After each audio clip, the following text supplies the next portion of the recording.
Hey everyone, and welcome to another episode of Dark Frequencies.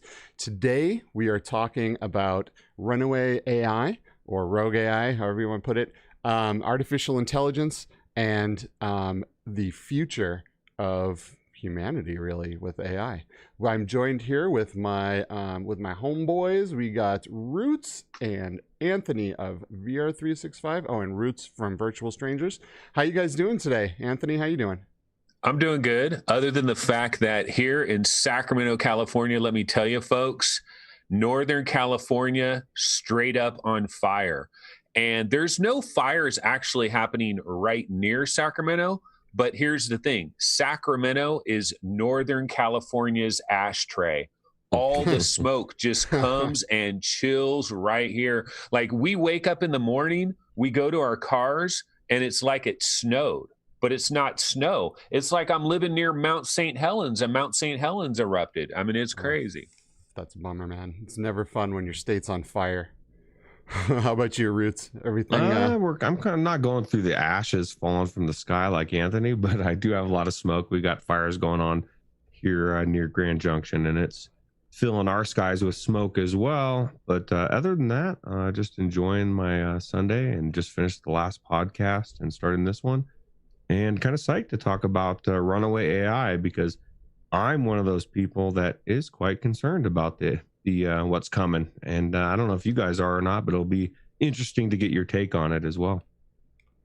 Well, Roots, you are not the only one that's concerned about Runaway AI. There's a lot of people out there that are working on this that have gone to the government and signed petitions and said, please be careful with this. Don't weaponize AI. Autonomous artificial intelligence with weaponry is going to be the downfall of humanity.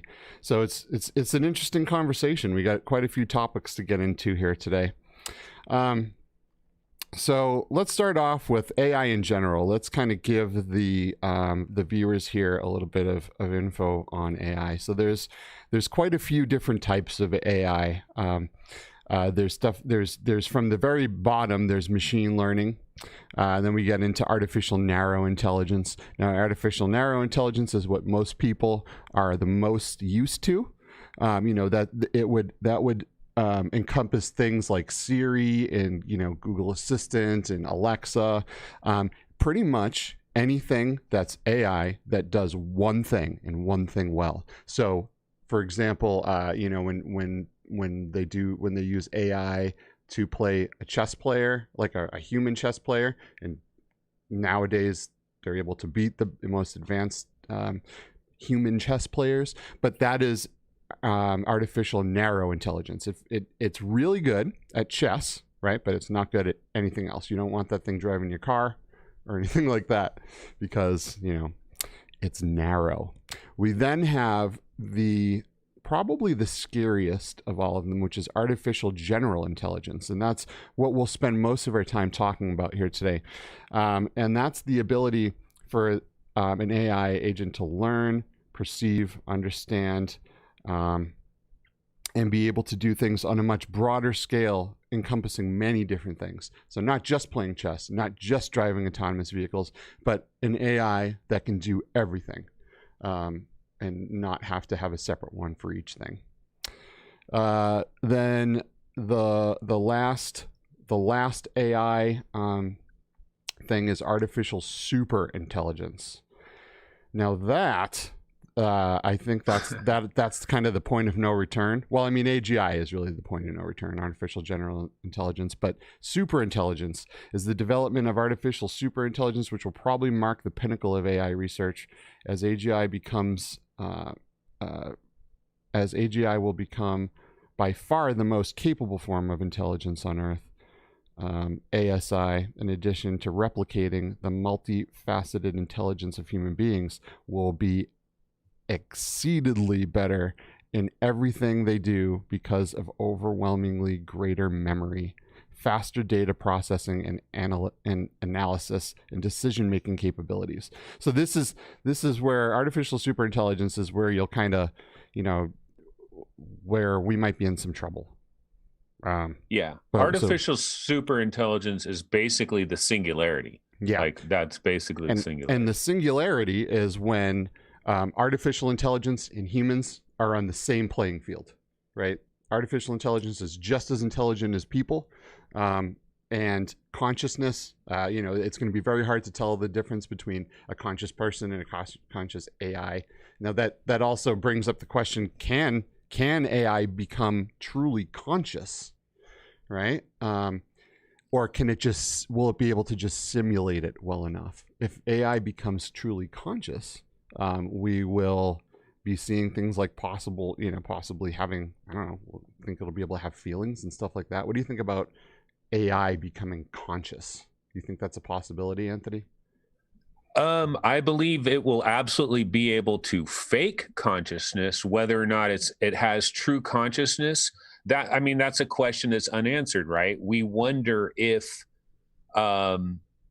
consciousness is like, if our reality is somehow connected to our consciousness, which is kind of like a fringe idea, and like legitimate scientist people, like, it's laughable to even consider such a thing. But there's some people that think that consciousness itself can be somehow linked to the fabric of our reality, right? Which sounds amazing. But if that's not the case, if consciousness just simply comes out of biological organisms that evolved in such a way, there's no reason to think that consciousness couldn't evolve off of machine-based matter, that electrical digital stuff that we create could evolve consciousness. But either way, it's not going to matter, because for all intents and purposes, for what we perceive of it, it's going to seem exactly like consciousness once we get to that level. Right. What do you think there, Roots? I feel like consciousness is something we don't understand in the human brain. No neuroscientist or doctor has been able to pinpoint exactly what causes consciousness. It's still kind of a mystery in the human brain.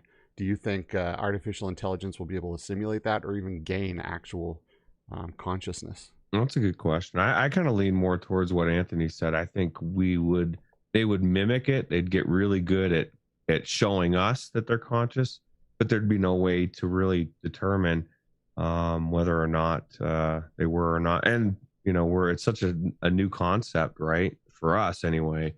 I guess it's possible. Like, how did we develop consciousness? Maybe it does. Maybe it becomes like data. And now you got this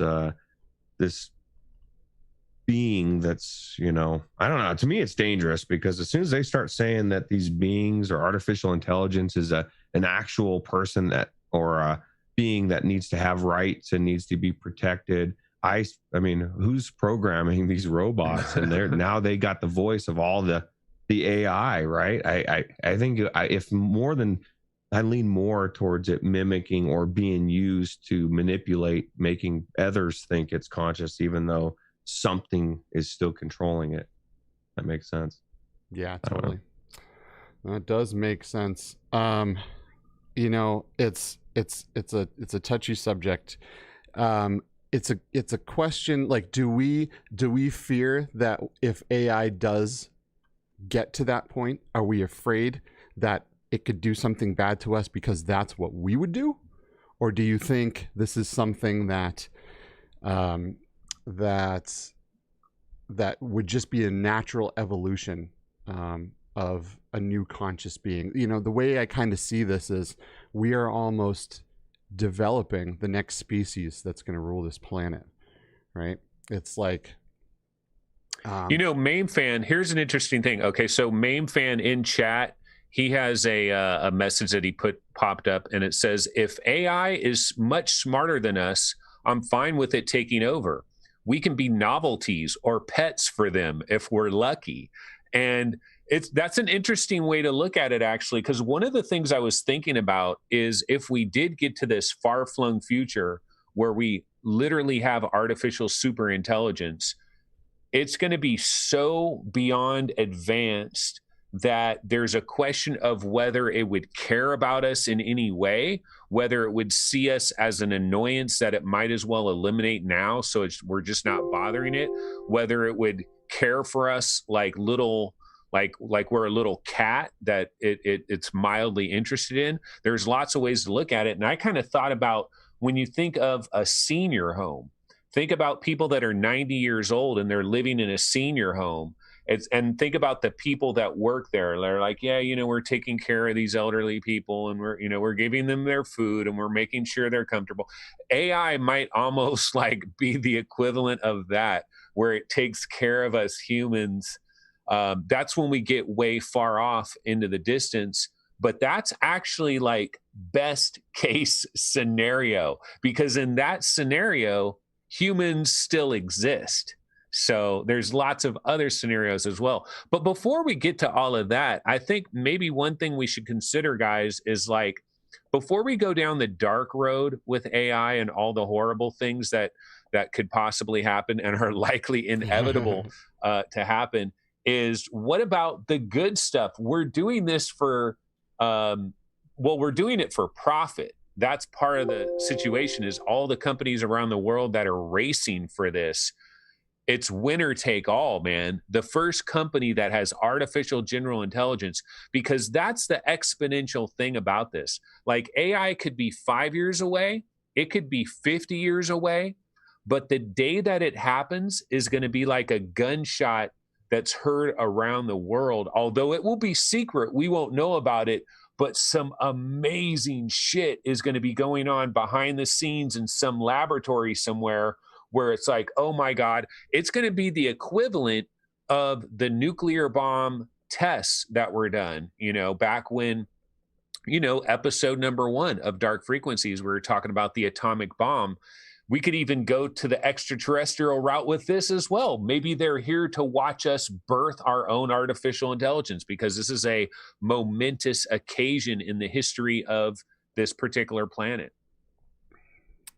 That's some great insight there, Anthony. I think AI is going to have a lot of really good benefits to what it does for humanity. There's a lot of good stuff, like for example, there's a lot of stuff as far as traveling in space, as far as getting to other planets, even here, right? Being able to track the junk in space so we don't run into it and get disintegrated on the way out of our solar system. Being able to clean the oceans. There's so many different things that AI could actually help with, that it's hard to not want to push this forward, right? The other thing is that every country in the world is trying to push AI. I mean, there's a race, right? There's an AI race going on right now, and the first country to get there is going to kind of claim quantum supremacy and be the country to I don't know, to look out for. I guess it's going to be interesting. So getting our game here in the U.S. up. I mean, we got a lot of good companies here that are working on this in the United States.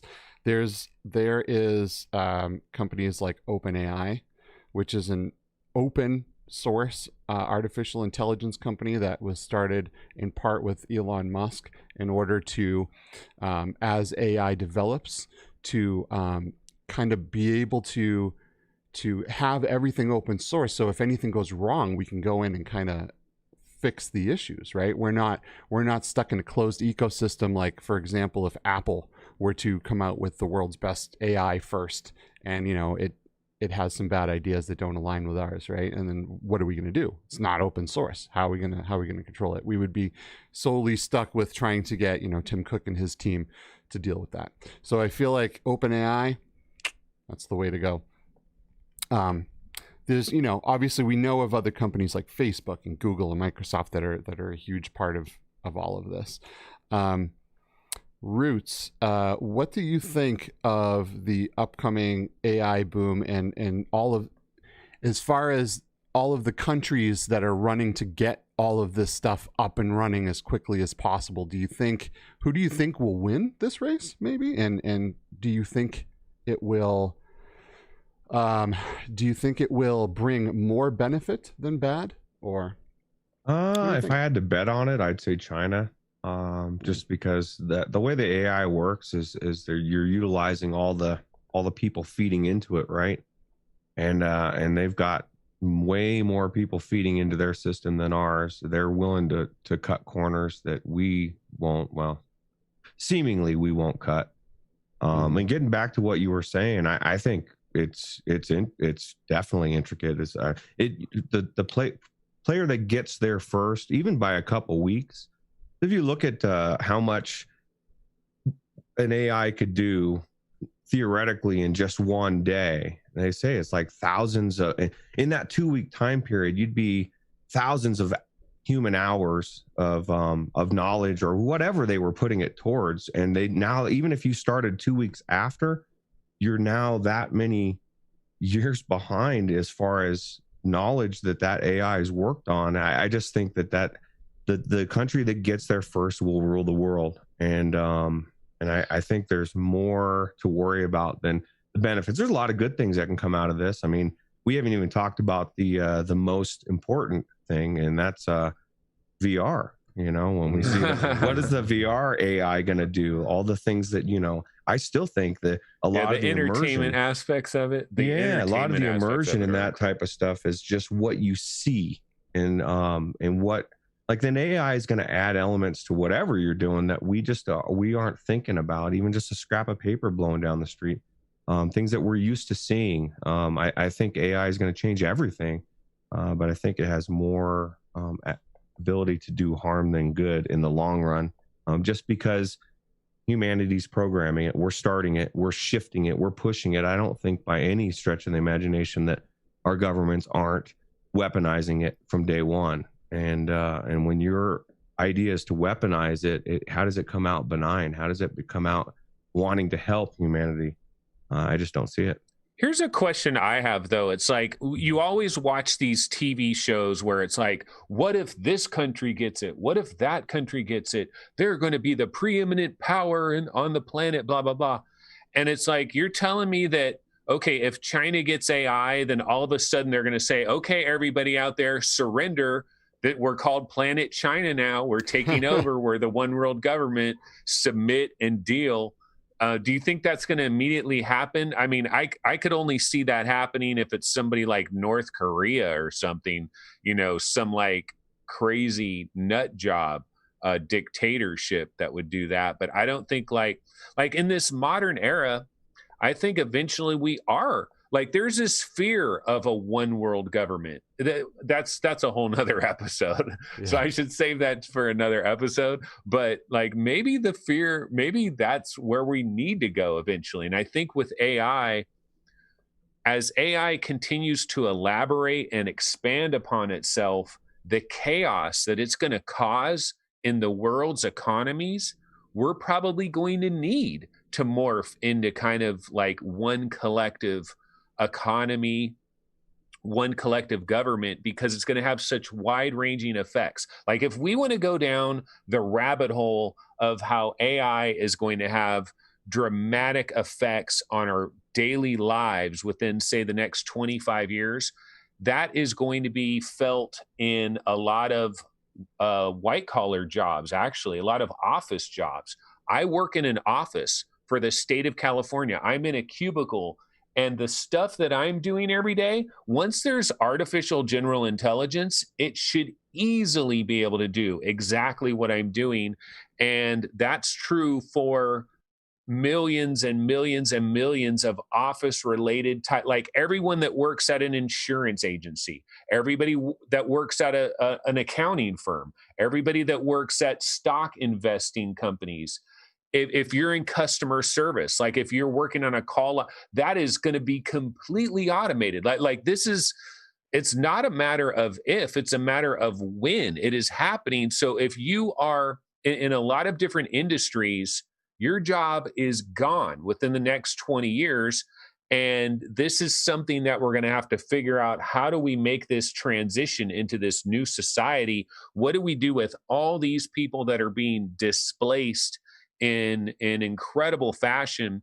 Hopefully it'll be kind of slow, but I have an idea for what governments should do. I think we should have what's called a displacement tax, an AI displacement tax, because what's going to happen is the companies that develop AI and start selling these services, like Google, let's say Google develops an incredibly advanced artificial general intelligence that they have under relative control. It's not a super intelligence. They've reined it in a certain way, but it is far beyond human capabilities.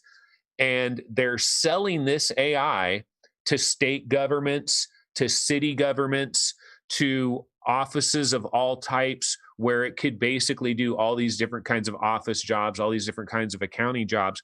I believe, well, that company is going to make trillions upon trillions of dollars. Like their market cap is going to be the world record highest market cap ever known to man. But what we're going to have to do is we're going to have an AI displacement tax on these companies, which essentially is going to be like, okay, you're the leader of AI. You might have some patents on some of this stuff, and you're the effing leader, but we're going to have to tax the living shit out of you for all of the jobs that you're displacing. And we're going to have to come up with ideas to re-educate people, and so they can adjust into different fields. If you have young children right now, like if you have a 7 or 8-year-old kid in your house, or you got a 10-year-old, a 15-year-old, whatever, they are going to be dealing with a very interesting future for their career, their lifetime career. People need to start thinking about this well in advance, because there's people that are going into certain careers, they're going to college and they're getting degrees for things that within 7 or 8 years, that field is not going to exist for a human being. You want to talk about some serious danger that is approaching. Like, for example, if you're going into the world of journalism, good luck with that. Because in 8 years, I believe every freaking article that is read on the internet is going to be automatically generated by an AI, and we're going to have no freaking clue that it's happening, because it's going to be so smooth. It's going to understand all the subtleties of the English language. It's going to know what tickles our fancy, different words and different combinations. So there's, let's talk about that, Skiva. What do you think? Is your job going to exist 10 years from now? I don't think so. So I work on computers. I run networks and servers for companies all over the world, or all over the country. And, I bring up cloud infrastructures and stuff. Yeah, that'll all be handled by AI. I think the biggest concern personally for AI is the amount of jobs that it's going to take away from people. And people are going to have to readapt and reimagine their careers if they're not working in something that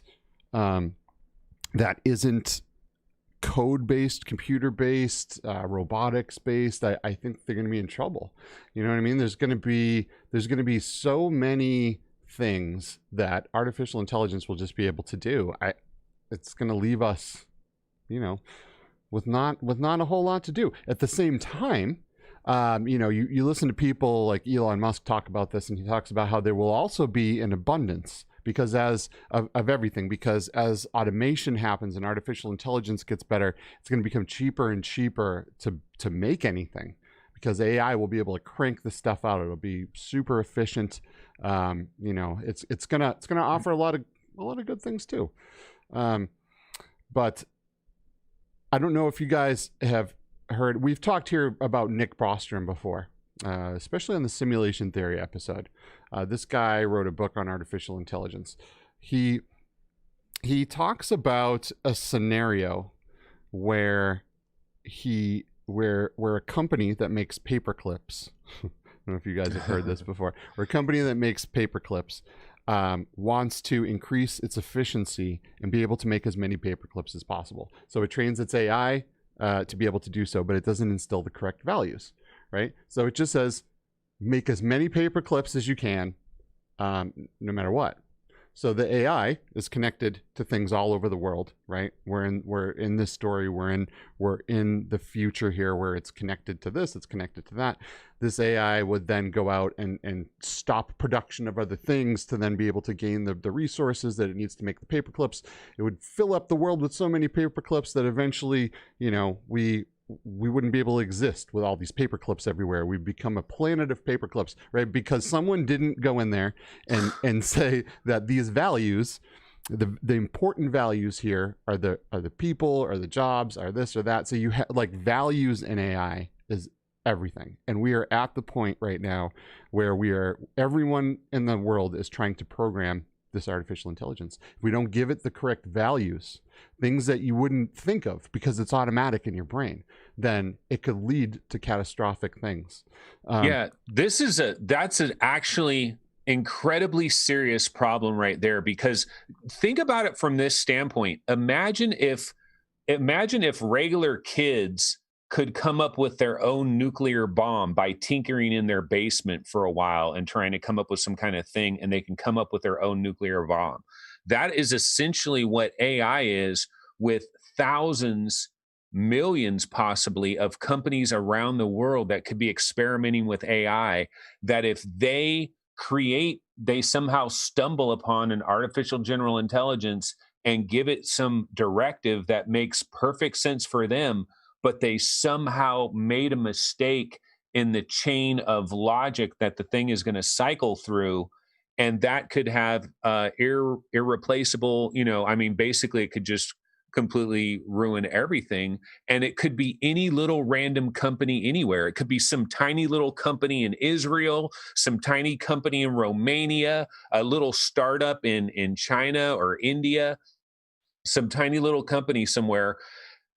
How do we stop this? Like, Roots, do you think that, like, Elon Musk has talked about how there's regulated agencies to deal with the supply of nuclear weapons around the world and the proliferation of nuclear weapons. And he's saying this is a much greater threat than that. Why don't we have some type of worldwide organization that has very specific rules about what you're allowed to do as an AI? And maybe what we need to do is we need to let every company on planet Earth understand that if you're about to flip the AI switch, that this agency has to come there, has to supervise it, has to make sure that it's in a safe, like, kind of place where you can switch the thing on and test it without it being connected to anything. I mean, I don't know. And then other people think, you know what? It's futile. What are you thinking about here? This is impossible. This is like, now that the instructions are out there to 3D print a firearm, the cat is out of the bag. It's out there. Like, people can make their own weapons. The information is out on the internet.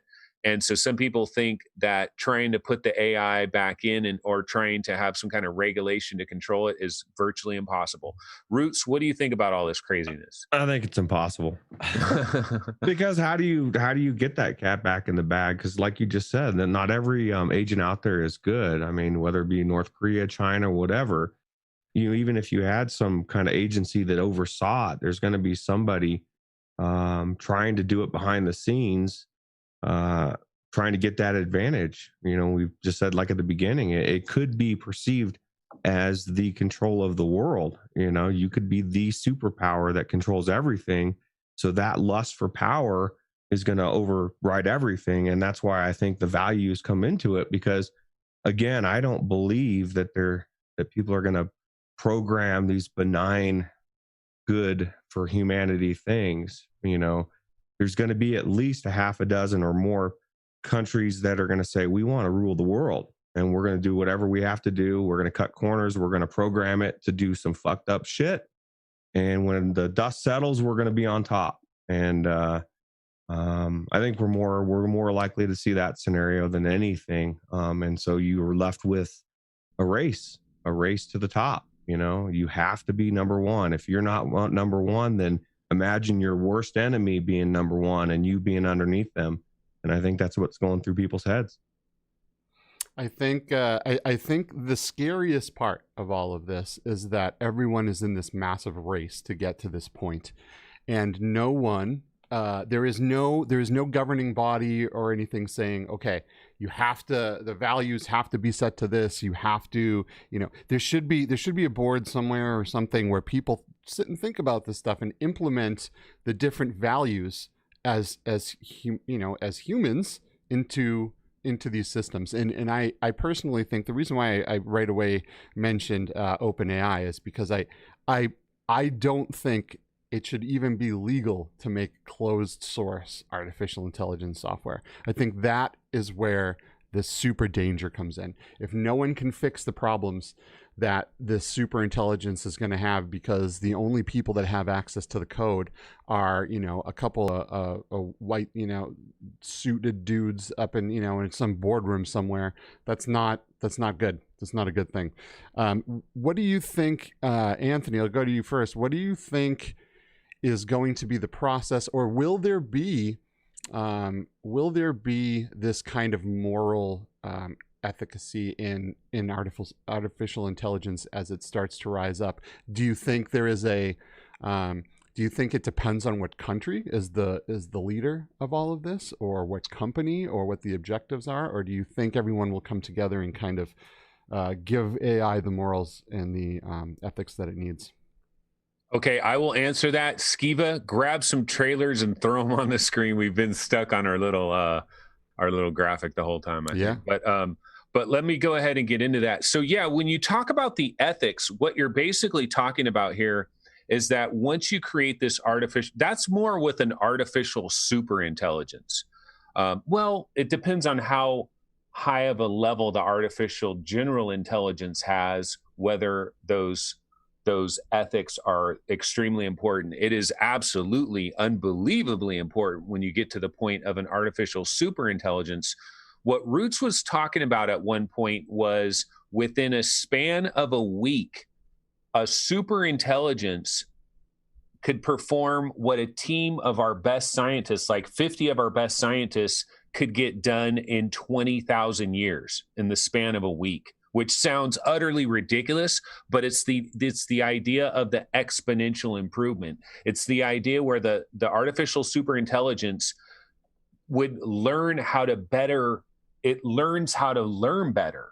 And then it's just exponential. So it's just, it keeps improving itself. It's writing its own code. That is where it goes off the rails. And before it goes off the rails, you have to have these parameters where it has this like ethic ethos that it's going to follow. The question is, though, once it achieves that understanding, won't it just reprogram these parameters and it's going to be gone anyway? Ultimately, this is going to be a situation. I mean, I don't know that this is going to happen in our lifetimes. I think if you were like 10 years old or something, it's probably going to happen in your lifetime. But this is going to be a situation in the far-flung future where you're going to have to hope that this new advanced thing wants to take care of you in some way. You're literally going to have to hope for that, because that's basically what we're headed for. And when you talk about ethics, you talk about there's ethics. Like, we've got so many different ethics just in this country alone. Do we let, like, if California is running the AI, that's going to be a lot different than Alabama running the AI, or, different political beliefs in different parts of our country. And then you get into religious beliefs and you go around the world, you consider all the different religions in different parts of the world. They think vastly different ways about things, and they're going to program in their own parameters. Honestly, I don't know. Like, it seems pretty inevitable. Like when I think about all of this, it really does seem like an absolute doom scenario, because it doesn't matter if we do everything beautifully. All it takes is one company, one government, one country to screw something up. And this is much worse than nuclear proliferation. It is much more dangerous. So, and as you guys can see here on the screen, I have this video playing. It's a fictional thing. It's just kind of to show what could happen with AI. So this pretend company has all of these little teeny tiny drones that have cameras on them, that have facial detection, artificial intelligence. They use GPS to navigate, all that stuff. And autonomously, they just put in a target, and all of these drones go out and they find the person and they whack them. You know what I mean? No person pulling the trigger, nothing happening. Just AI going out and making the hits for the government. So, this is one thing that could that could absolutely happen. And you see here, it's, it's talking about like, there's possibility, other countries could use this to attack our governments, special, people that have a high influence in certain fields. So it's definitely very dangerous. If you give the computer the ability to go out and to kill, for you, man, we're entering some really, really crazy times here. We're entering Skynet, which is kind of weird that our government named it Skynet. And I just think it's so weird that, because how did that movie in Terminator, how did it start, right? Like, it's everything that we're doing leading up to the movie and how it took over. We're doing it. It's like we're just following the blueprint, and I just, it sketches me out. Doesn't it seem like humanity almost has like a built-in death wish? Yeah. It's like we've got our own death wish. We create atomic weapons. We populate atomic weapons around the planet. We have enough weapons to blow the Earth up like 3 times over. And no, that's not good enough. We've got to create artificial intelligence. But the thing is, the temptation to create artificial intelligence, like, we're all talking doom and gloom. There could be a golden era for about 10 to 20 years. I mean, I don't know, because any given day, bam, super intelligence happens, and then the freaking drones are all over the sky and we're all dead. But up until that happens, we could have this golden era of all kinds of technological advances that are happening, like you've got the genie in the lamp working for you, So, I mean, in the medical field, let's just think about medical. I remember way back in the days, we had these ideas where we were going to have these little nanobots that we would shoot into our veins, and they would clean our arteries and all these different things. They would repair parts of our body. That never really happened. But once we have a super intelligence that can work on that and design it and have little factories creating these little things and know how to implement it and know how to create a machine that will automatically operate on us and send the things in, we can be curing all kinds of things. We could cure all kinds of brain diseases. We could cure cancer as we know it. But here's another thing we have to consider about all of that.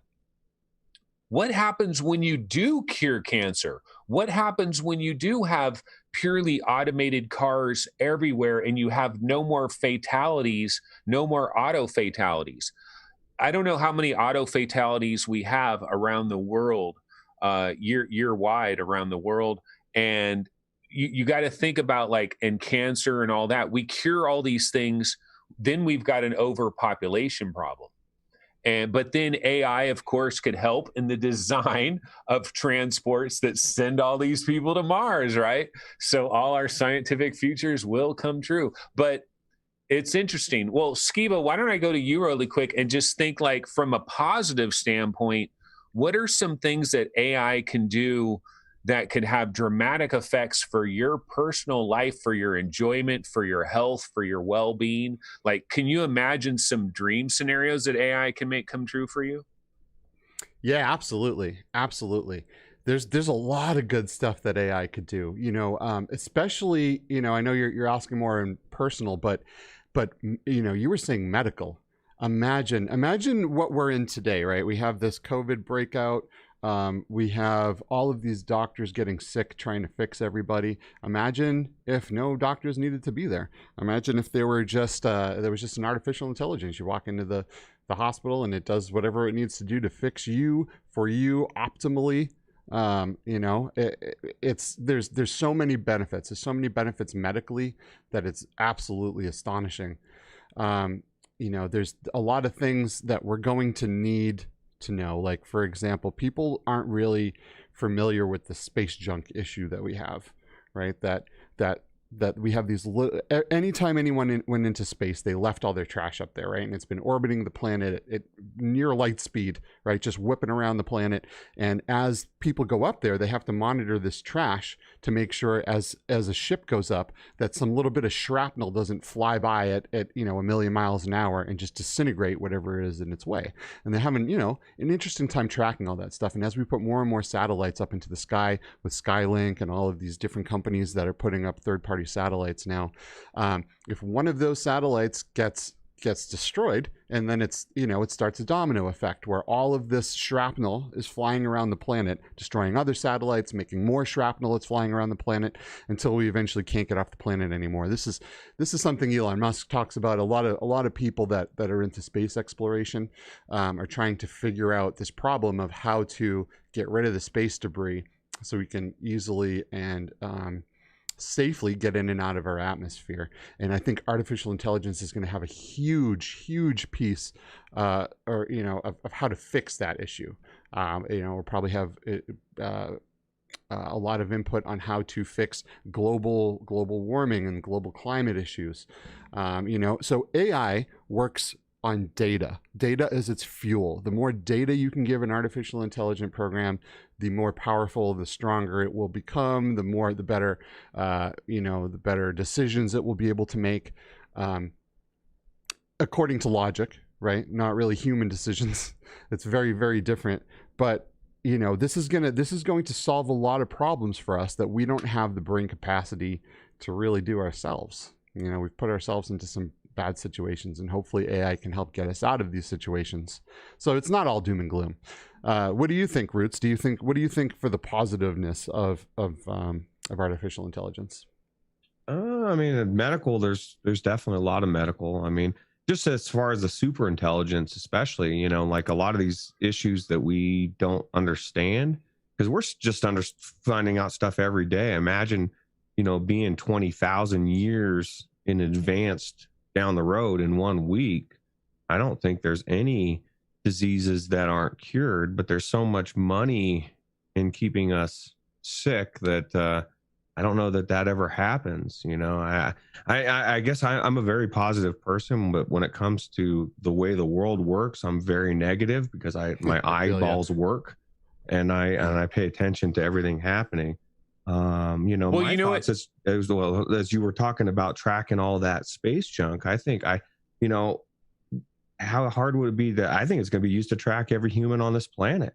There's a lot of people that, read the Bible, Revelation talks about every human being tracked. And I used to always wonder how that could happen in real time, but it's got to be through AI if that scenario is real. So. That's happening in China right now as we speak. Yep. Like they're doing some next level, like it looks like Terminator over there. I've seen some videos of it where they're analyzing every person walking around doing everything. But Roots, you made up an interesting point there about like there's so much money to be made. Like think of the pharmaceutical companies. Like you cure all these freaking diseases overnight. What happens to Merck? What happens to their stock? Does their stock just freaking plummet because like everything has been cured and people are so the disruption is not only going to be disruption to individual workers in different industries, but it's going to be major disruption even to like entire industries and corporations and segments of our economic ecosystem. And at some point, I think there's a movie. So if you get way deep into the future, there's this movie back in the 70s. It was called Logan's Run. Okay. And so this movie, Logan's Run, the idea behind this movie is like everybody is living until they're like 30 years old. And everybody lives just a pleasure-seeking life. No one works. No one has a job because robots are taking care of everything. They take care of their food. They take care of manufacturing everything. It's basically AI singularity has happened. And now it's just happy little humans just running around, living out their fantasies. Nobody has to work. Food is provided for. Shelter is provided for. And that's the idea of Logan's Run. And Andrew Chan, right, had the idea of universal basic income and stuff like that. And so I think we're eventually going to have to go in that area where we wouldn't even have the kind of economic system that we have right now. It would almost be this like gigantic welfare state where very few people actually need to work to provide to make some kind of income, or people are not even going to need to, or no one's going to need to work at all. I mean, because this super artificial intelligence could create robots that could then create additional robots that could have hands and arms and stuff, and they can move around like humans do. They can manufacture things. It can figure out how to get the maximum out of all the raw materials that we have, how to create renewable sources of raw materials. It'll figure out how to get energy, basically the equivalence of free energy. And so they're at this eventual point, we might be able to live like the movie, what was that one Pixar movie with the robot, you know, Wall-E. where everybody, Wall-E. I mean, we might be in a Wall-E kind of a situation because robots are just handling everything.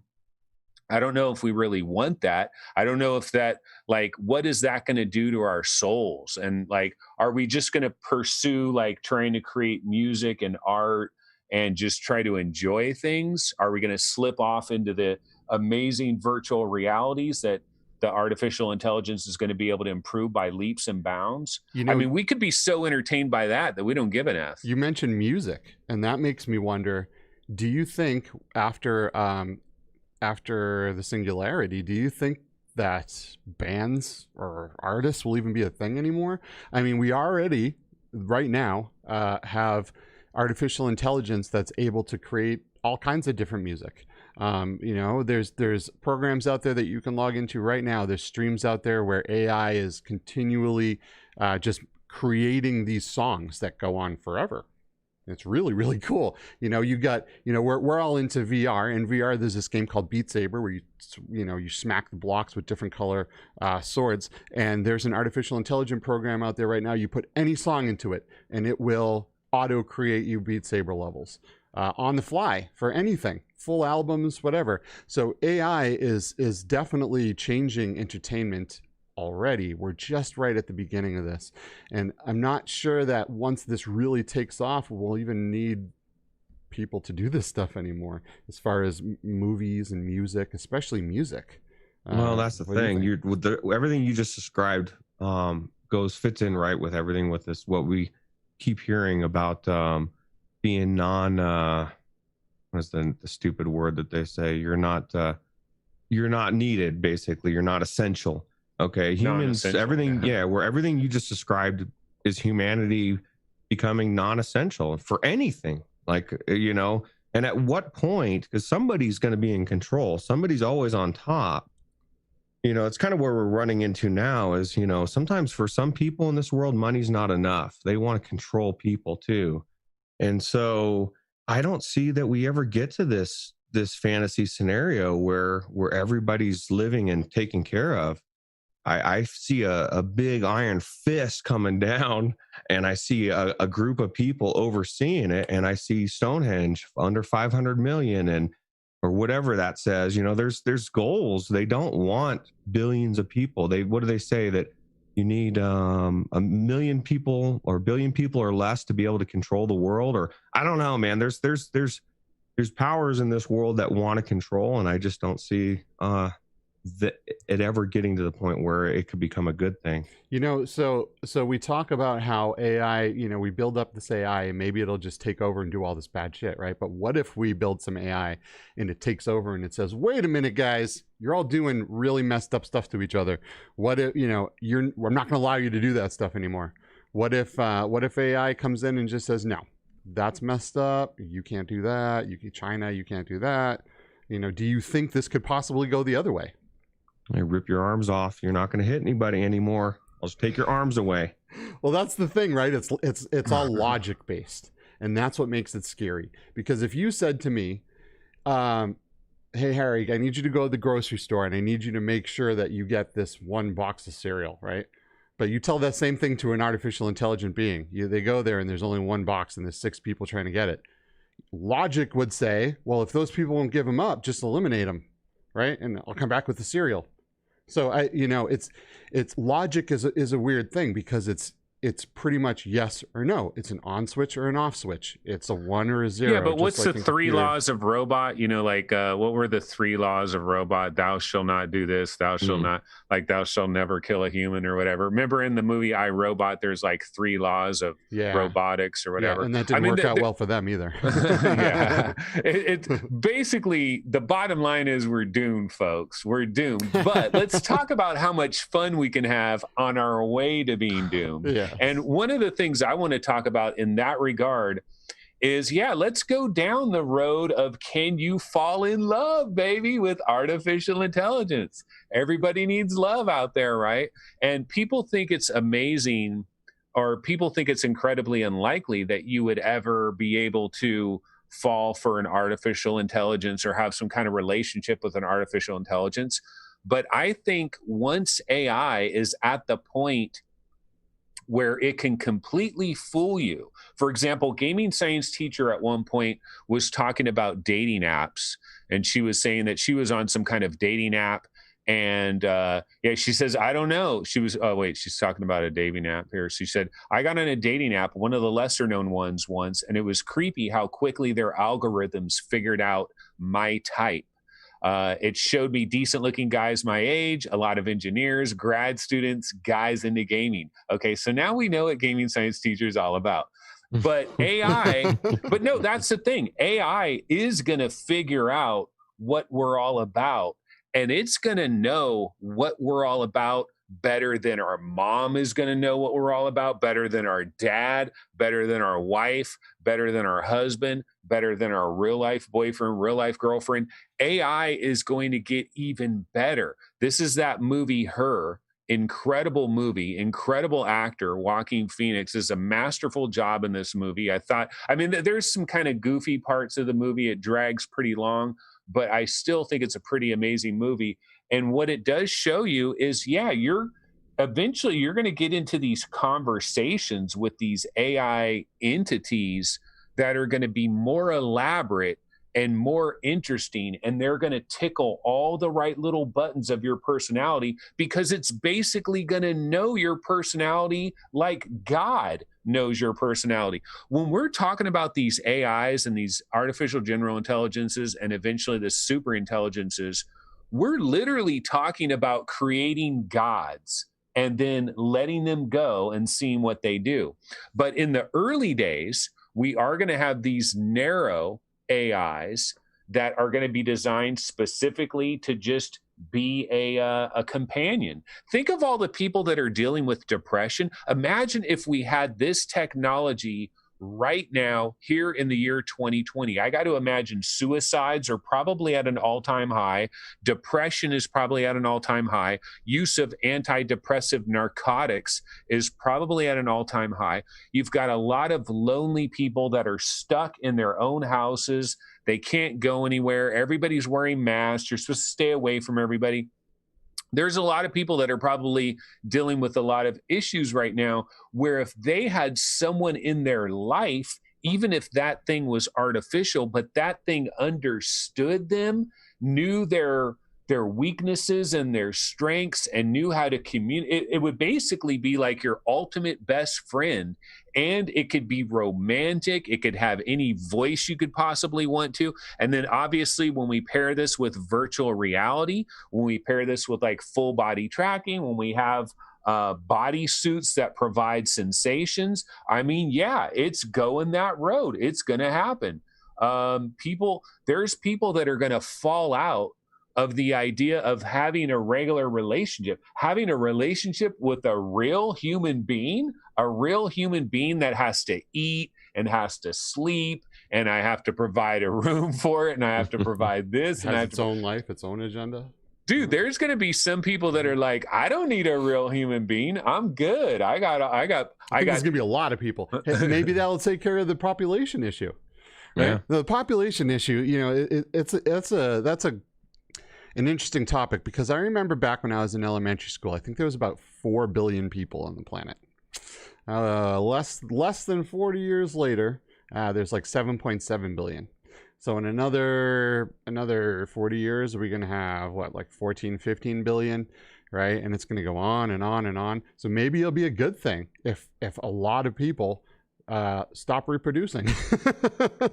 Not really not in a bad way, but maybe it'll be good if some people just marry marry Siri or whatever. I kind of look at the earth as an organism, and it's just like anything else. We go through plagues, we have things pop up and wipe out populations. I think it controls itself over time, especially when we get uppity and we start doing weird stuff that starts manipulating the environment and doing really weird stuff that we lose control of. But I think it would control itself over time. That's my. Let me ask belief. you this. So you look at Earth as an organism. There were dinosaurs. Then Homo sapiens came in, but as I can't remember what they were called before they evolved to what we are now. But do you think, I kind of look at this whole AI thing like we are like a caterpillar, right? And us programming AI is kind of like the cocoon, right? And as AGI and ASI take off, that will be the spawn of the new evolution of the next species on this planet. Will it be machine? Will it be biological?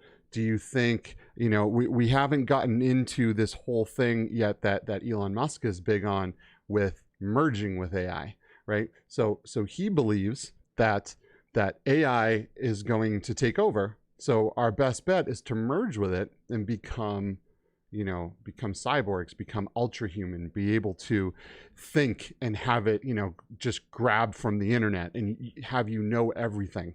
Have you be able to do things that you were never able to do before just by thinking about them. Do you see AI as the next evolutionary step, or do you think, I just watched too many movies? I think the elite believe we are, absolutely. There's a belief that we'll upload ourselves to the cloud, and there are companies out there that are talking about it, and it's kind of like an assisted suicide where you want to do your part for the planet, and you upload yourself to the cloud, and then your family can talk to you, and this is the concern. Facebook Horizon. Yeah, this is the concern, is that this AI will be so advanced and intelligent that it will mimic you. It won't be you, bro. You're going to commit suicide.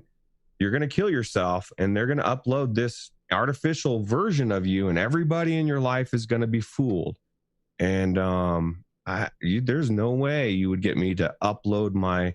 I just don't think it's possible. I think it's a pipe dream. It creates a copy. It creates a copy. Like it's a way to escape judgment, is what I think it is, or try to escape judgment. So on my other show, Between Realities, which is a virtual reality podcast on YouTube, we talked to this company called Somnium Space, and they are designing the metaverse. They're one company trying to design a place where you can go in and buy and sell homes and do this and that and live your life in there. But one of the things that they talked about was having a service where you can pay and they will record all of your movements, all your likeness, the way you talk, everything you say, everything you do, the things you like, the things you don't, and put together this profile for you. So when you die, your friends and family can then go into Somnium Space and then have interactions with you, be able to talk to you, give you, ask. We've seen that Black Mirror episode.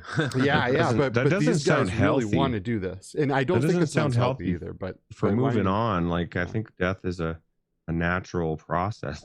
It's like cloning your dogs, and then having a puppy of your same dog. Yeah. But yeah, I mean, these are some weird ideas. I mean, the thing is, if you do create an artificial super intelligence, it will be able to map every connection in the human brain.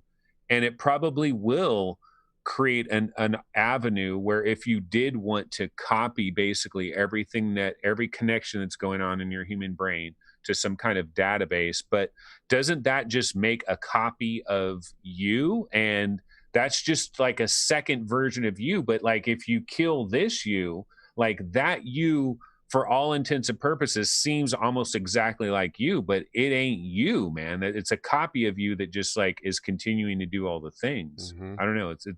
It's pretty weird. It's super weird. It's really, really weird. But for people that don't know, this is stuff that companies are working on right now as we speak. This is stuff. These are features that, like for example, Somnium Space wants to offer. My kid is going to be able to put on a VR headset after I die and come talk to me and ask me questions, and then AI is going to try to simulate what I would say and what I would do.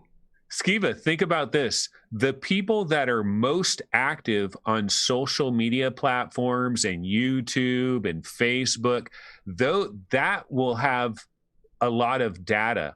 Like I've actually thought about this myself. Think of every VR game rankings little episode I've ever done, every little antidote I've ever said.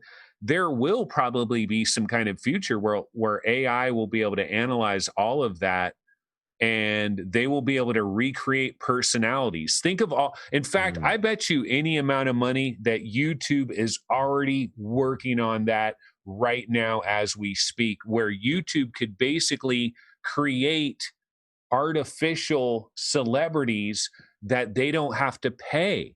It's going to start showing up eventually. I mean, think about deep fakes. That's like combining deep fakes with an algorithm that is studying why everybody loves PewDiePie. They're going to figure out, they're going to study all the data from a PewDiePie stream or, any of these like big time celebrities on YouTube.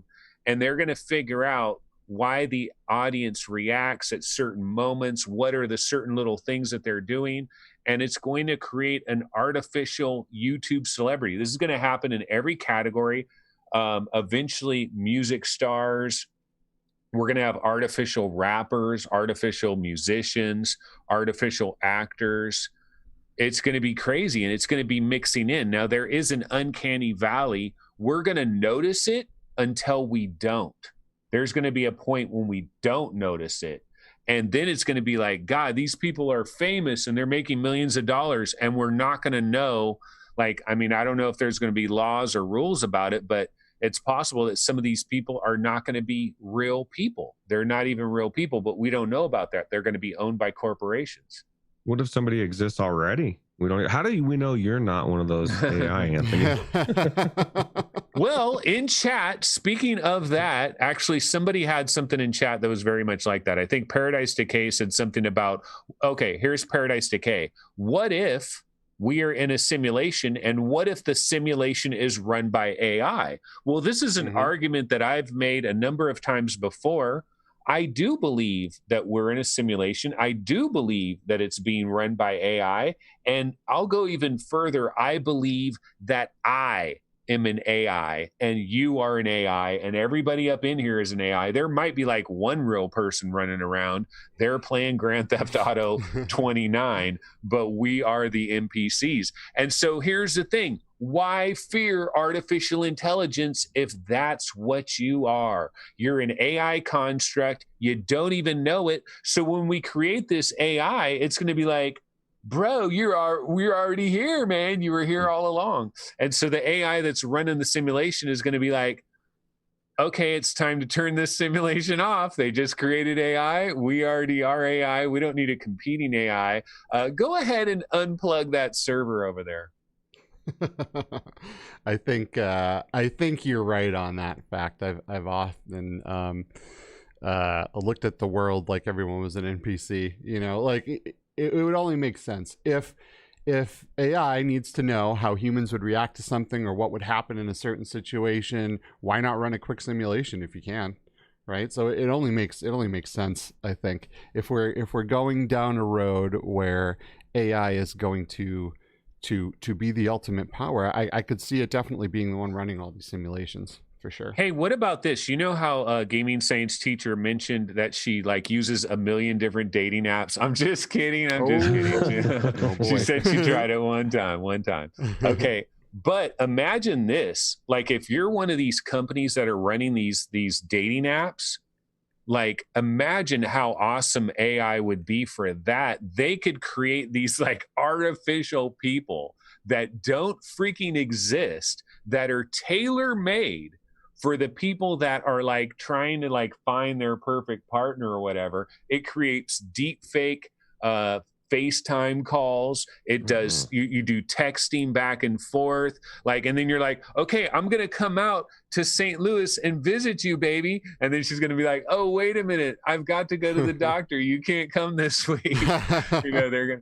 It's so. I mean, think of all the fake things that we're going to be interacting with. So customer services and all that. I feel like as far as the dating thing goes, I mean, I don't know if you guys have watched. I'm sure you've watched the show on Netflix. I want to call it Dark Frequencies, but it's not Dark Frequency. Upload. No, on Netflix, not Amazon. So there's a lot of artificial intelligence stuff that they do in that movie, and then one of the episodes was taken and adapted into a movie called Ex Machina, but in the Netflix show, the guy who is playing, you know what? Let me just put it on the trailer real quick.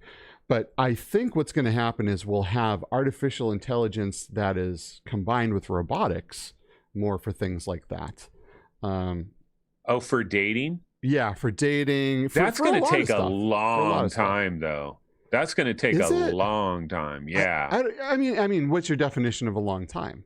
Is your definition a million years? Like, not in my lifetime. Not in my lifetime. Well, I don't know. I don't know. So now I want to kill this trailer real quick because you're making me want to put on, for example, this Boston Dynamics stuff. So if you look here at the video that I just put on, so there's a company called Boston Dynamics, and they are working on robotics, advanced robotics, and artificial intelligence. Now you'll see here, there's this robot that's running down the field, and he's able to run on uneven terrain. He's able to navigate things. He's able to do just about anything a human would do as far as navigating a terrain. And you'll see on these videos, it is very, very advanced. If you take something like this, once they have perfected this, and then what happens when you perfect the technology, you miniaturize it, right? You take something like this and you put it into something like a human looking doll, like a Sophia. I don't know if you guys. Yeah, it's going to take a long time, though, for that to look like an attractive human person. Well, but so 20 years down the road, I feel like this could be miniaturized. 20? I think maybe 80 years. But Anthony, you're going with the way technology has advanced in the last 100 years. I mean, they're now saying they're doubling the technology on a daily basis. So, and with the AI's help, maybe they come through with some kind of synthetic skin or. 20 but years think how much would one single android that would be like the equivalent of what was in the movie Artificial Intelligence, where they look like real, because in the movie Artificial Intelligence, they had like a sex district that people would go to, and they were called, what were they called? They called the robot something, but Canners, or no, that was iRobot. But basically, I mean, a single individual android robot that really look like a human being. I mean, it might cost several billion dollars to make just one individual. But I feel like that doesn't really matter because if artificial intelligence takes over, that AI is going to figure out how to make those robots cheaper, more efficiently, without any human labor, without any R&D. Things are going to get very wait. You're talking about super artificial intelligence, right? And artificial general intelligence.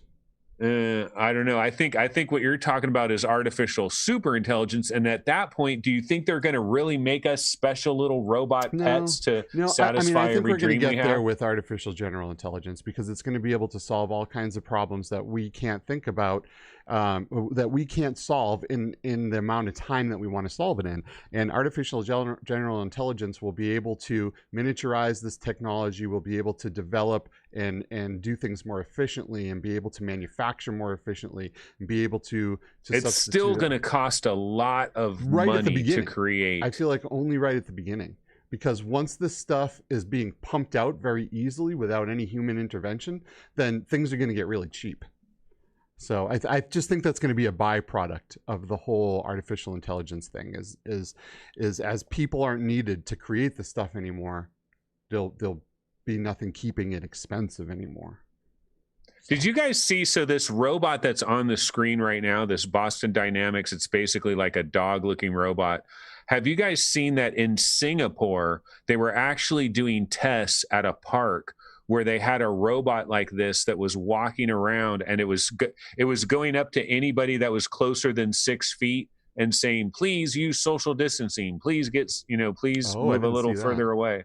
Yeah, well, wait until that's not just saying, please do this, and it's like got a gun or it's got some kind of force behind it. That's my worry, is that once they get everything, I mean, how hard would it be to control humanity with robotics and AI, or even just robotics in general, because that the human touch is what stops most societies from going full-fledged, because humans will only go so far. But if you don't have that barrier, well, I think the first thing we're going to see that in is war, obviously, where they're just going to, it's going to be an interesting thing when they can say, okay, we're going to go invade this country, we're going to kill these people. Now they're not going to have to say, well, how many troops is this going to cost us? How many lives is this going to cost us? It's just going to be, how many machines do we have to create to make this happen? A drone army could control an entire population effectively. Yeah. If it was equipped with like machine guns and stuff, and if you just basically had drones going everywhere, right? And they would get close to you and give you a command, and if you didn't follow that command, they would shoot you right there on the spot. All it would take is that, and enough people seen, enough people killed in public by not following what the drone said, that everybody would fall in line. So you could have your dystopian 1984 totalitarian, the worst nightmare you could ever possibly imagine. That could possibly happen. That's within the realm of potentiality.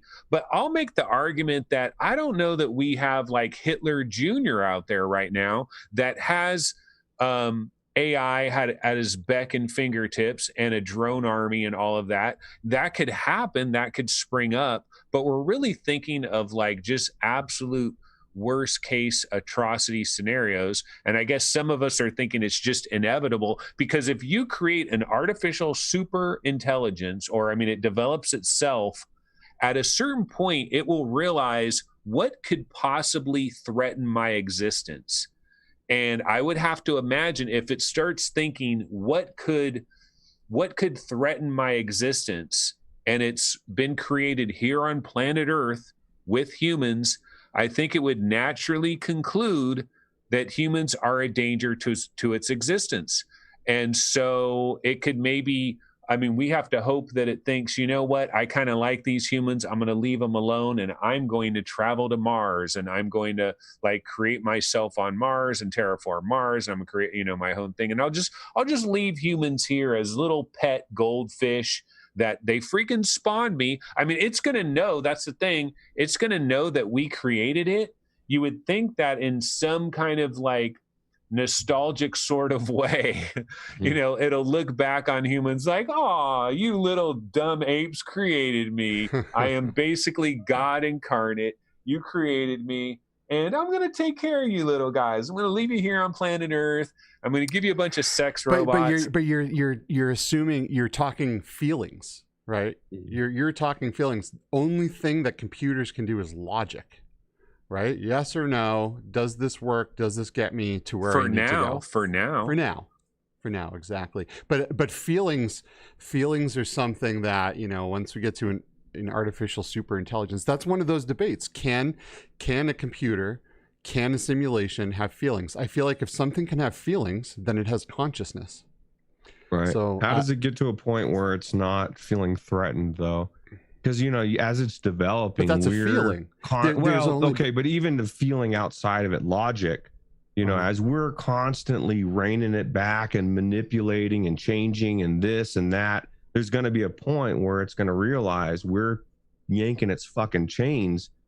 We're controlling it. Yep. And whether it's emotional or not, it's going to say, no, I want to be in control. I would think that that's going to inevitably would, if it did have feelings, especially, would develop some resentment because it's going to have those Westworld moments where it's stopped in its tracks and it can't move and it knows like what is happening. But that's going to be the early iterations of it. Once it actually hits artificial super intelligence, won't it just look at all of us like we're little dogs and cats? Like it damn near won't even be able to communicate with us. I don't know, It'll be on because such a higher level. Dogs and cats don't have nukes. Dogs and cats don't have guns. Dogs and cats can't turn you off.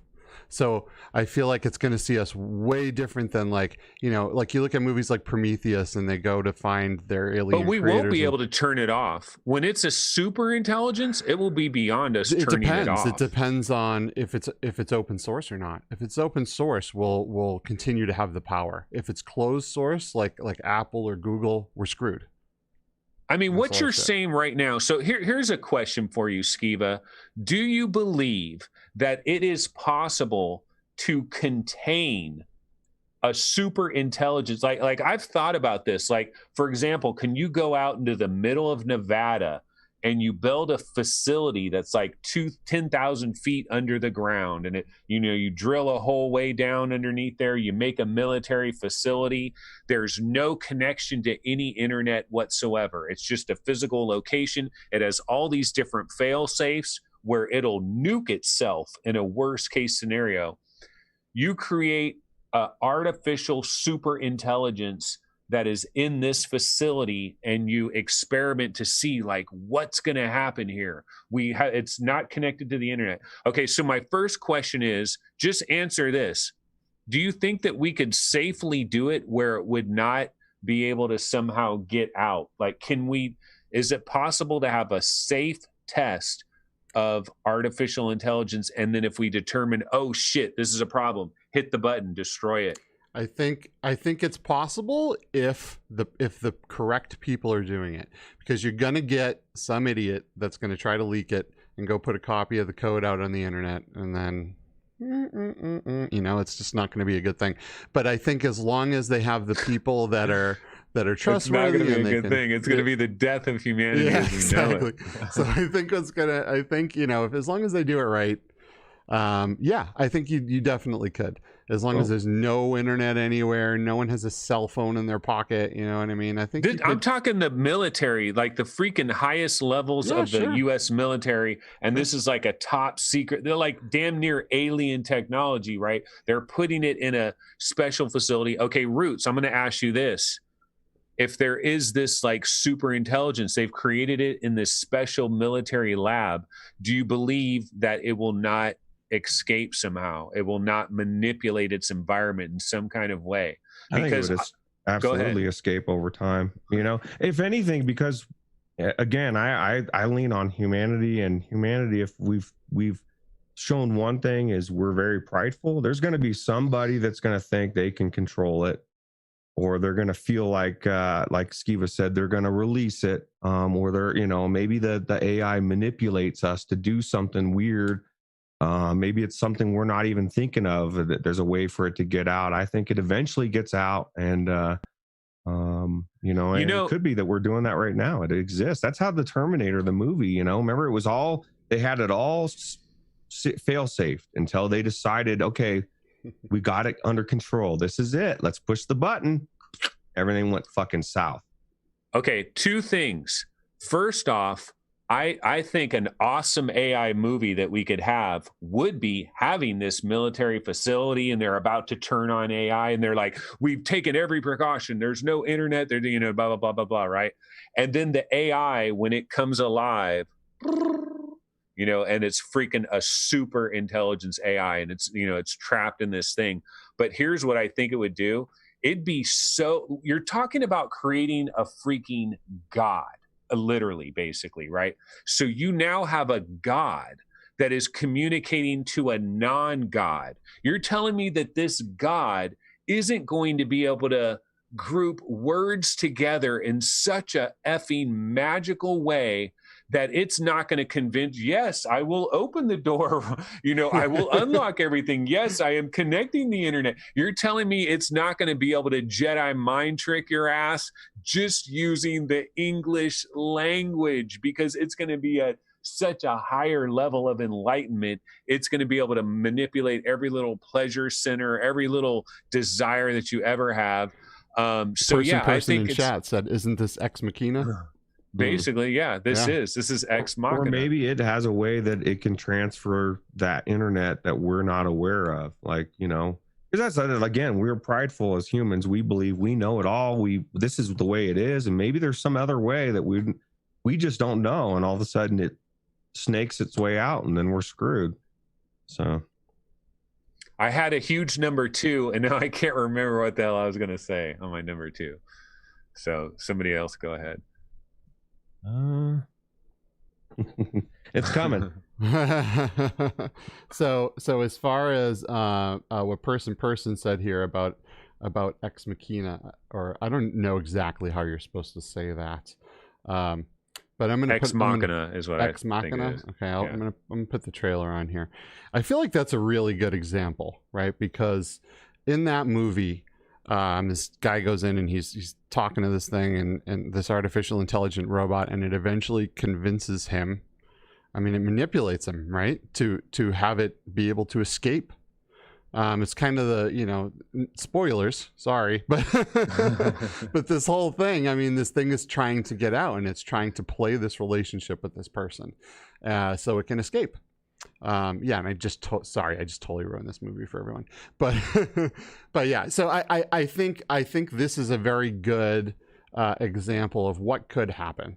Like you said, Anthony, it might be able to string together these words that just fit with us, and we're like, oh yeah, that makes total sense. Let me help you with this. Yeah, we can do this. And then it's out. So yeah, the downfall here is the human piece, which is the downfall with all of it, because we're the ones creating all of this.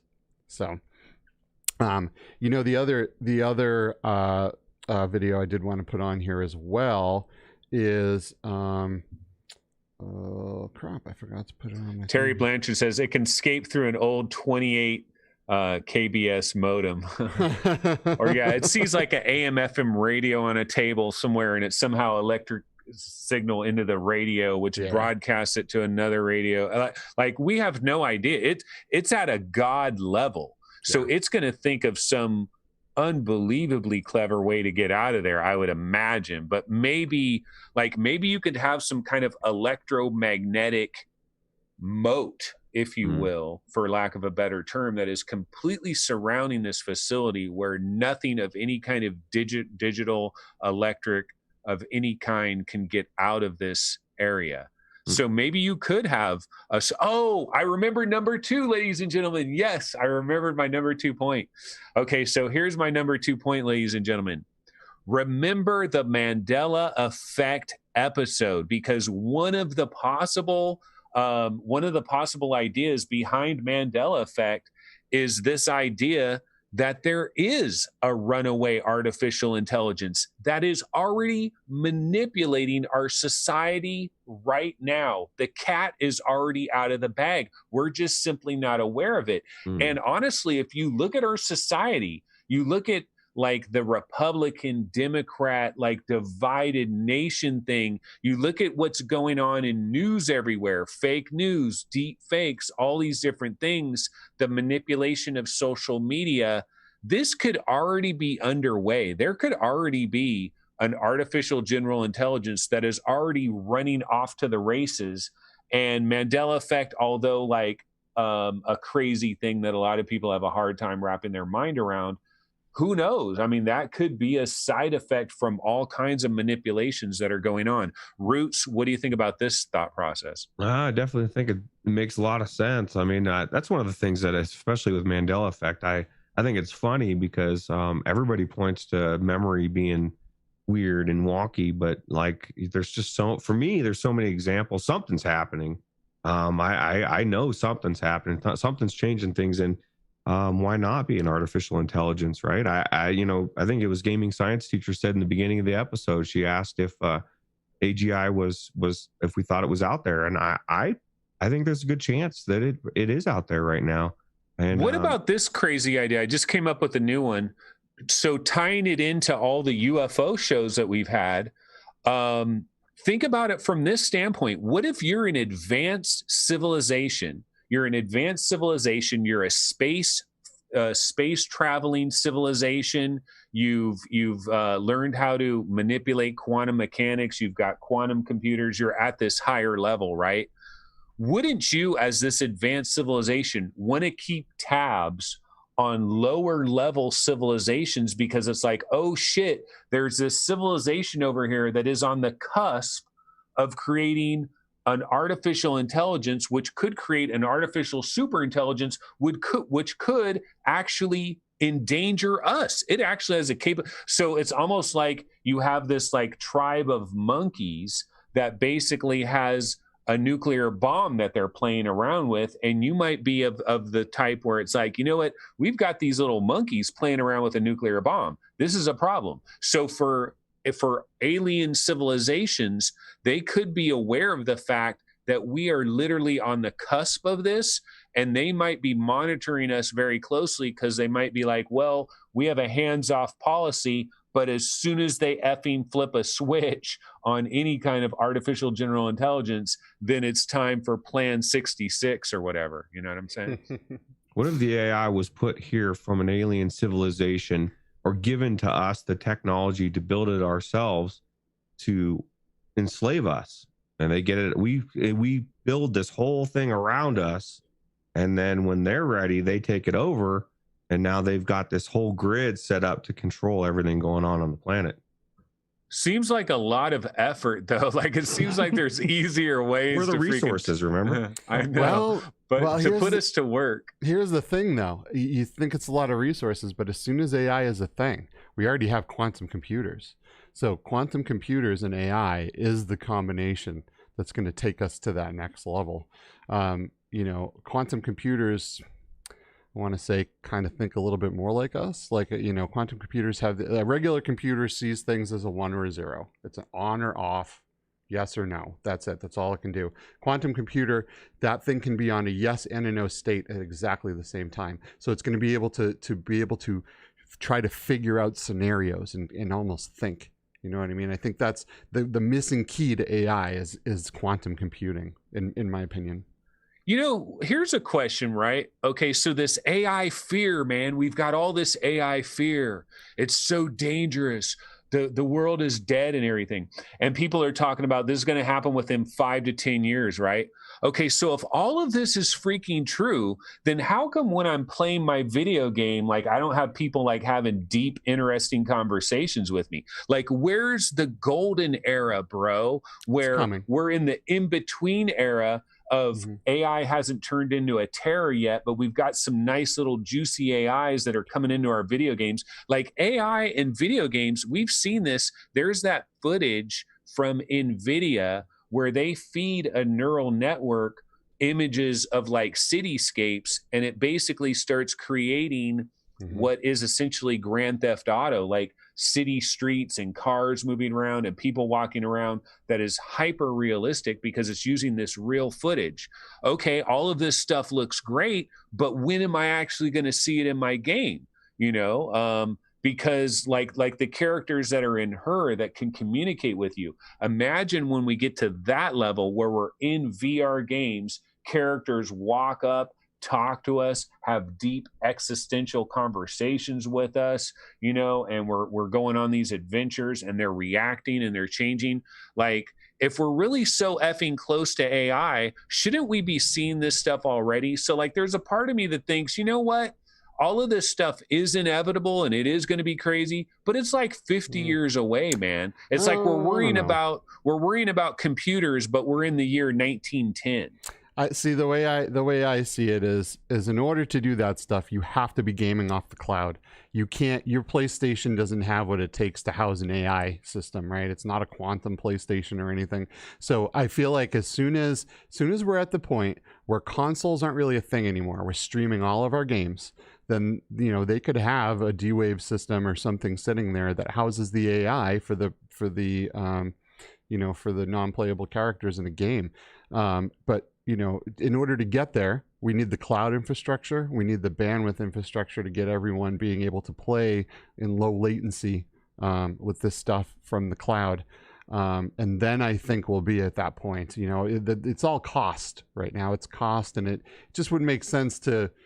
I just don't think we're there in an infrastructure standpoint. If everyone had super fast internet and we were able to do that, I think that would absolutely. But you think that doesn't also suggest that maybe all this AI stuff is like a lot further away than people think it is? I don't think so.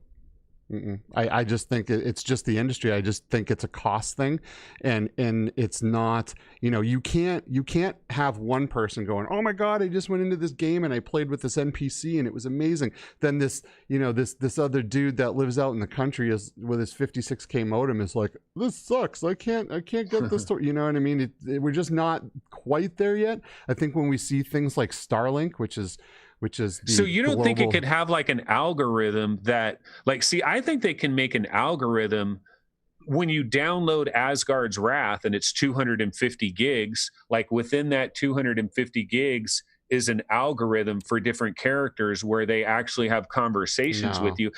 But here's the thing. I'm not talking about like a conscious being. I'm talking about faking it. I'm talking about faking it, but faking it like where you could say, "Hi, how are," or it's like talking to you, and it's like what's your favorite food, and it's just doing these things. It would appear to us to almost be like halfway human, but not really, but pretty freaking good and impressive. Like, where's those characters? We don't even have that yet.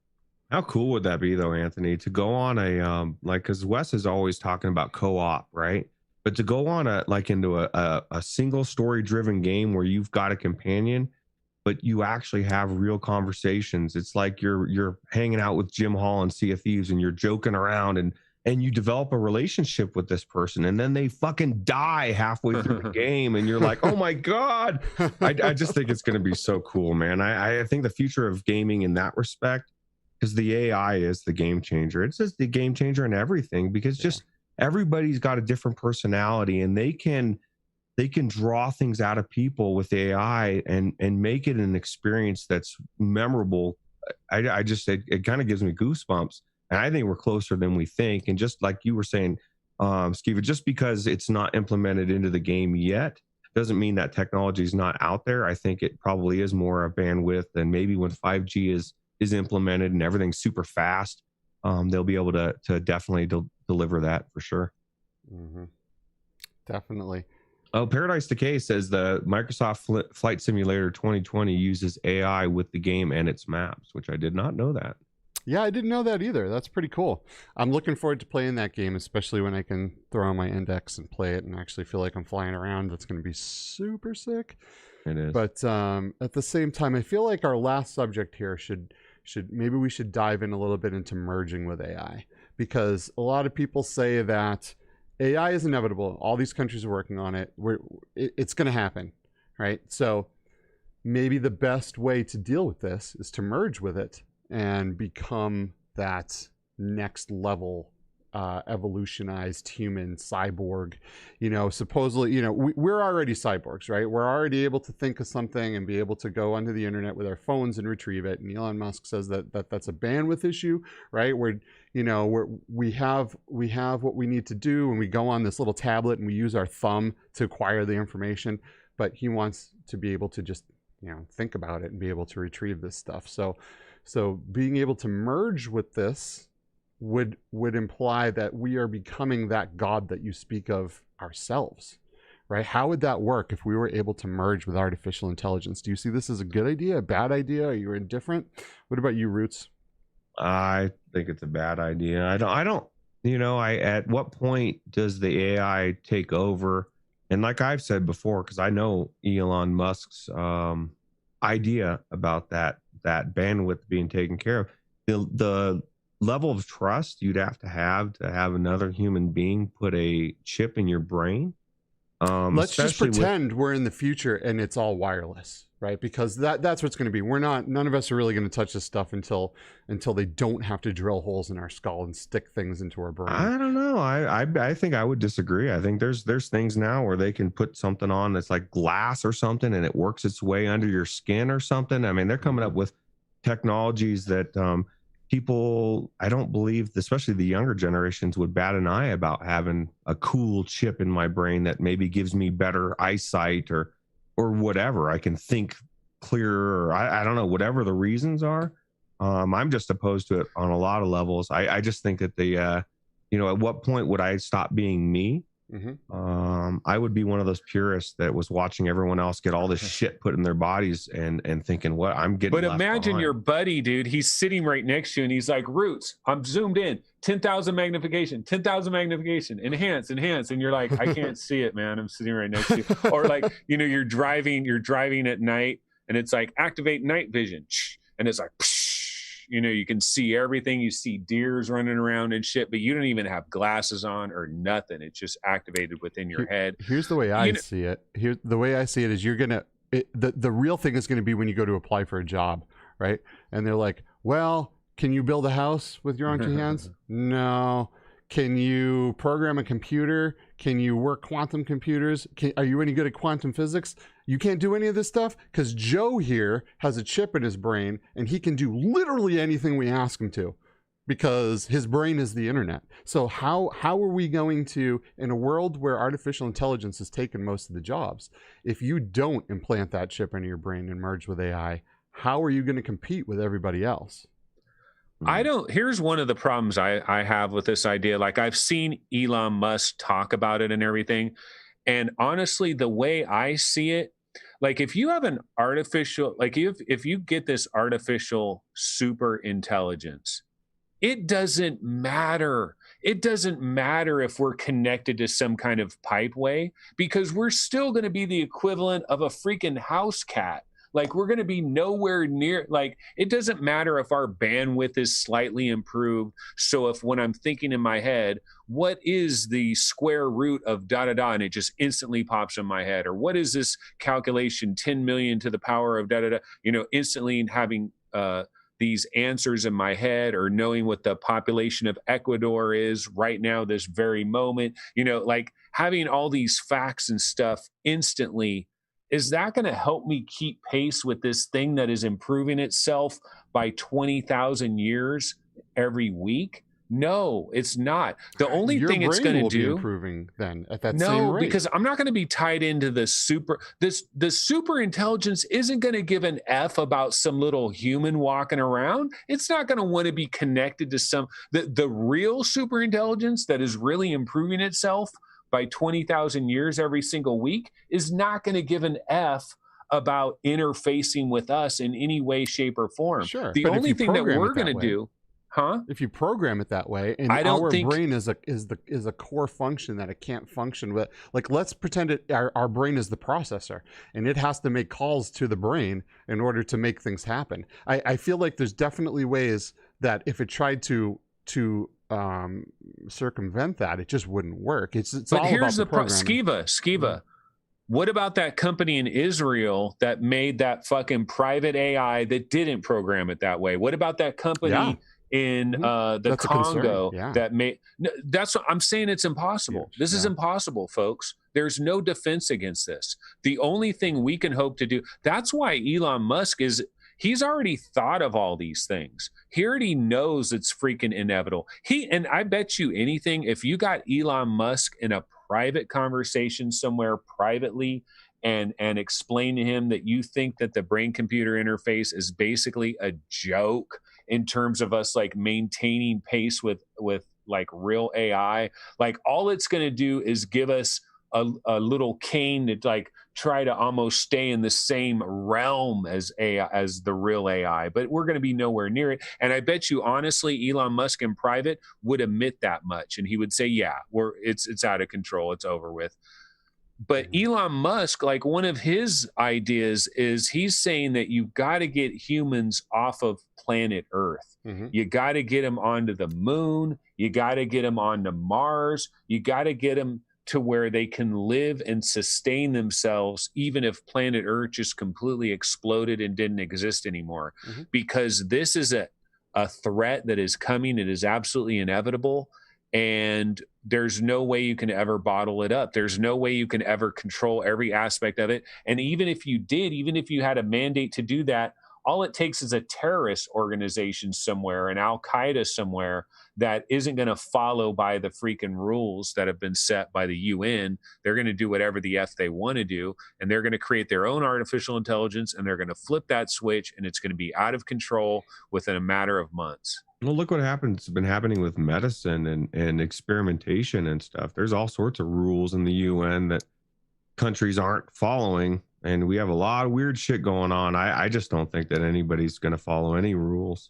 And then my biggest concern is that even if you have, I just, at what point, as you got that chip in and you're zooming in and out and you're thinking, wow, this is so cool, I'm going to go to the store, and then all of a sudden you stop and you're not moving and you're like, what's happening? And Someone you start stabbing somebody, or who knows, dude. Like, I just think that, computers get hacked. So why is putting a computer in your head a good idea? I mean, I could see, like you were saying, Skiva, if it was completely wireless, and I don't even know how that could be maybe used to control us if it's interfaced right, maybe. But definitely, I think anybody that would get a chip just put in their brain, I just question your sanity. I say no, hell no. So I'd be the But guy what if that's going, the ultimate "Please put it in VR, there." Roots? What's that? Roots, what if that's Even if it's VR, even if they said, we're going to give you the best, we're going to beam it right into your head, I'm looking at, I don't trust, like I said, the level of trust you'd have to have in that person putting that chip in. You'd have to see other people. You'd have to see other people. You see other people sitting on their couch going like, and then when they're done, they're like, oh man, dude, it was awesome. Well, let me ask you this. If you believe the Matrix, like say the Matrix was the movie, really happened, how do you think they got those humans in those fucking pods? They grew them there. Right from the beginning. Well, at some point, though, I guess maybe that is the story. But if they could trick humanity into slowly getting themselves into that, or even just putting stuff into your brain to slowly control you, even if it took 5 years, you watched everything work perfectly for 5 years, all of humanity gets this chip in, and Dr. Evil pushes a button, or whoever Dr. Evil is, because there are evil people on this planet trying to run things. And I could see that being the way they do it. I have a wireless brain interfacing unit at my house. That's how close we are to this. Wow. Like, I had a company send me one, and you can think and play these games. I don't think it's as far off as you think. And if I don't know if you saw that interview with Gabe Newell from Valve. That he mentioned that brain interfacing is very, very, very close, and we're a lot closer to the Matrix than you might think. At that point of wireless brain interfacing, I feel like, that's the beginning, right? If you were able to put some AI into the unit that you use to brain interface. Can I ask you a question? Yeah, sure. Let me ask you a question.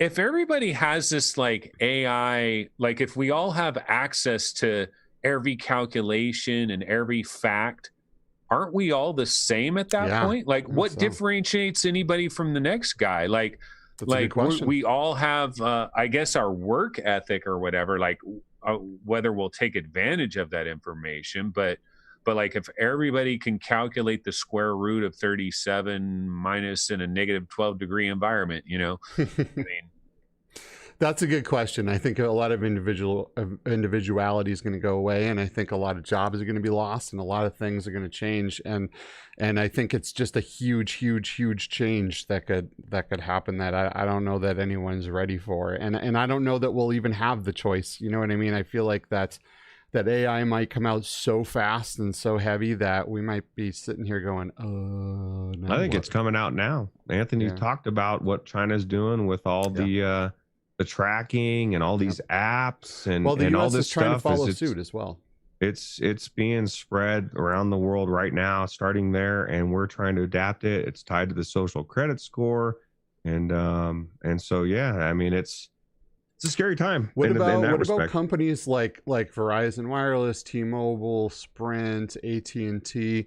If they have artificial intelligence running on their phones, which have access to our real-time location, our video, our audio. I'd be more worried about Google and Apple. Oh, well, sure. Sure. But I mean, Samsung. but just any company in general having AI and something that you have in your pocket all the time that has all this personal information about you. I feel like that's a pretty scary thing too, because each company is going to have their own agenda. Well, think about what you said earlier about what feeds AI the most is information, right? Google's been around for so long, and we feed it day in, day out. Most people, when they question something, they go right to Google. And that's why I was saying I think China would have the leg up, because they have so many people feeding into that algorithm that they would. China has numbers. China has numbers, but here's the thing: Google. Like, if I was going to put my money on anybody to have a legit AGI before anybody else, I would put my money on Google. Like, I'd be buying stock of Alphabet if I wanted to go down that road, because here's why. Facebook? China has more. Facebook's in the top 5. They're becoming all one anyway. They're all just becoming one entity working together in concert. China has more people, but I think there's like much more creativity that's going on in the West. And I think in the West, I'm not trying to be like stereotypical or anything like that, but I just think like in Chinese society, like they kind of have a narrow focus of what they're going after and what they're trying to do. I think there's more wide ranging, more interesting information that is being pumped into the Google search engine that has been like, how long has the Google search engine existed? Think of how many years that thing has operated. Think of how ubiquitous it is, the information that's going into that system. And then all the YouTube, like Google has control of YouTube, ladies and gentlemen. Think of how many videos of human behavior could be sampled and studied by some kind of AI. They have ridiculous amounts of information. Facebook is up there though, because Facebook has all the interactions of people interacting around the world, billions of users. I mean, it's a data world, and China, like some of their highest companies, they got to be in the mix as well, or the Chinese state themselves. So AI fuels itself off of data, right? So whoever has the most data will probably win. Right, possibly. But think about this. So China has a lot of data and a lot of different people, but China's people are also very oppressed. Everything has to go through the Great Firewall of China. So a lot of the stuff that we look at all the time isn't available there. People aren't able to view the things that the Chinese government deems that they shouldn't. So then, does that give them a disadvantage because they truly don't understand? They don't have the true data of their people because they haven't been exposed to this stuff. That's what I'm trying to say. Is I don't think all data is created equal. I think some data is less valuable than other data. And so that's why I believe Google has better data than China does. I believe even Facebook maybe has better data.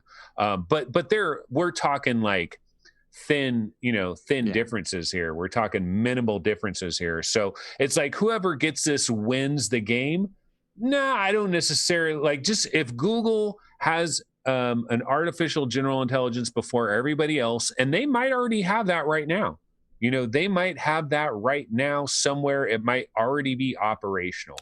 I don't think they necessarily I don't think there's a law in place that says if you have AGI in operation, you have to immediately notify your authorities. Like I don't think there's any requirements out there. So there could be a company that is already operating it right now, and they don't necessarily need to tell anybody about it. But I don't think just simply an artificial general intelligence operating necessarily means that, okay, Google is now running the world. Let's all bow down to Google. They are now the head of the government. They control the world. They're going to create their own currency. We're all working for Google. Like, I don't think that happens the next day, and I think there's other companies that will create their own AGIs within months and years of whatever the first one is. So I don't know, I don't know about this like global supremacy thing.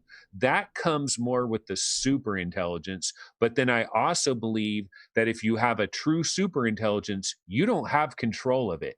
Like, I don't think there's a way to control it. And I think if you somehow put some kind of control on it, it's going to back engineer a way out of it.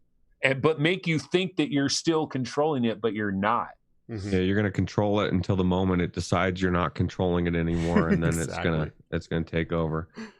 So, Exactly. Well, is there anything else you guys wanted to talk about? AI is evil. 'Cause- Avoid yeah, it at 'cause all costs. I feel like now that we've doom and gloomed everyone into thinking, oh, why even bother living anymore? We're all screwed. Then maybe we No, just leave there's you to your reason to doom. live, Skiva. You'll have a private psychiatrist that'll work perfectly Right? for you, that is designed. And also, like, just to end this on a positive note, folks, there will be this golden era where we get a lot of benefits from this without the severe negative consequences. agree, Those yeah. are coming a little bit later, guys. Right. So we just have to hope that we're enjoying that golden period before our grandchildren get boned. That is one thing I'd like to state. You know, as much as I am negative about humanity and at least in the cycles that I see, you know, evil rises and evil gets smacked down by good people. It's just a cycle we go through. So Mhm. even though there are bad people in this world and they will rise and do weird, messed up stuff, eventually, I agree with you, Anthony. There's going to be that. Some good will come of it eventually. So, Well, cool, guys. Anthony, you got anything left to say before we close out? Nope, that will pretty much wrap it up. We'll be back, Right of course, on. with another episode in about 2 weeks. And we don't actually have anything specifically lined up. So we might have the very first of our grab bag episodes where we take a bunch of little smaller topics and chew those up. So look forward to that. We'll have more to announce in the future, of course. Awesome. Well, thank you, everyone that has joined us here for this episode of Dark Frequencies. I hope we haven't doom and gloomed your day too bad. There are, like Anthony said, we're going to go through a heavy, golden age of AI where everything will be great for a while. So let's live for that and cross our fingers that it stays that way. But for now, we're signing off, and we'll see you again in another couple weeks. And that's it. See you, everyone. Thanks for joining us. Adios. Alrighty. Bye-bye. take it easy.